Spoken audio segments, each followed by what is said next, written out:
نبی کریم صلی اللہ علیہ وسلم فرمائی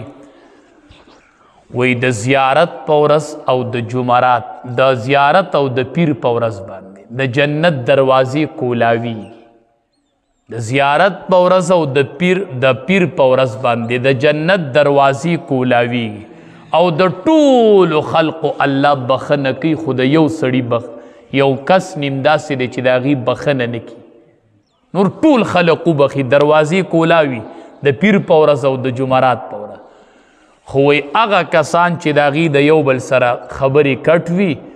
الله فرشتو ته وایي دوی ته صبر وکړئ ورګه چې دوی صلح وکړي نو بیا به یې وبخم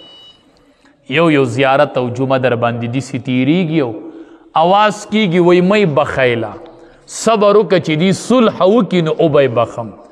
صبر وکړه چې صلح وکړي نو وبه یې بخم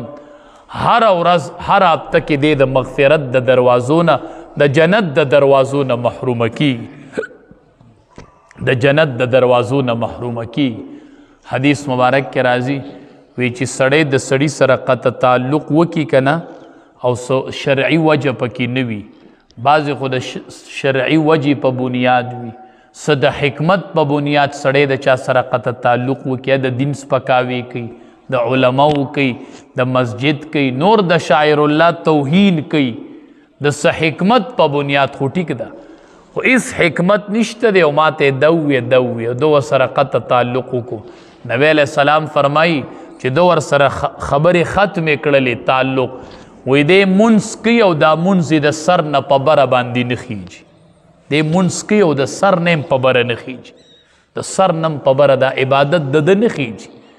عبادت نه قبلیږي اسې ولاړ دی دعاګانې غواړي اسې ولاړ دی منځونه کوي د سر نه دا عبادت په بره نه خیږي چې کله د چا سره قطع تعلق کړی وي او د چا سره تعلق ختم کړی د عبادت د دې سر نه په بره نه خیږي یو د هغې ښځې عبادت د سر نه په بره نه خیږي چې هغه د خاوند نافرمانه وي کوي د عبادت د سر نه په بره هم نه خیږي مطلب دا عبادت الله نه قبلی چې خاوند ته نافرمانه دی او دا لګیا د منځونه کوي الله دا عبادت نه قبلې یا قطع تعلق یې کړی دی رشته یې کټ کړې ده او د عبادت کوي نو دا عبادت چې دی دا د ده د سر نه په بره باندې نه خیږي نو ډېر عبادات مونږ کوو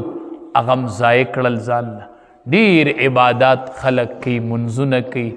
خو هغه هم ضایع کړل چې مونږ له مونږ راځو مونږ خدا تمی چې د جمع مانځه ته به حاضر شو یو مونځ په 25 یا په 29 درجې باندې دی دا څومره لویه خبره ده مونږ خو به دې بنیاد حاضري کوو چې مونږ دې د سر اړو بره د سر نه په بره هم ونه خیږي نو 29 درجې چرته لاړې 25 چرته لاړې حدیث مبارک کې راځي چې د جمعې په ورځ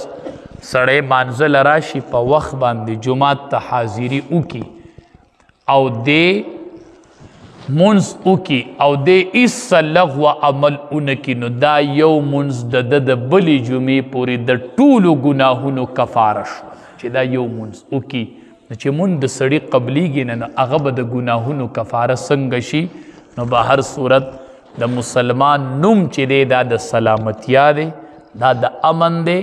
مسلمان چې کم ځای کې وي نو دی به د امن او د سلامتیا تعلیم ورکوي او د امن او د سلامتیا تعلیم به عام کیږي په معاشره کې چې مونږ سلام عام کو بنیادی خبره چې مونږ یو بل له مخې له ورځو چې السلام علیکم بل وی وعلیکم السلام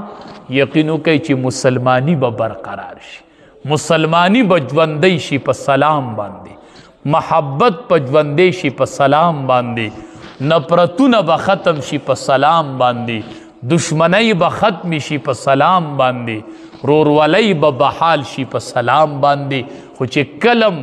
یو بل له مخې له ورځو السلام علیکم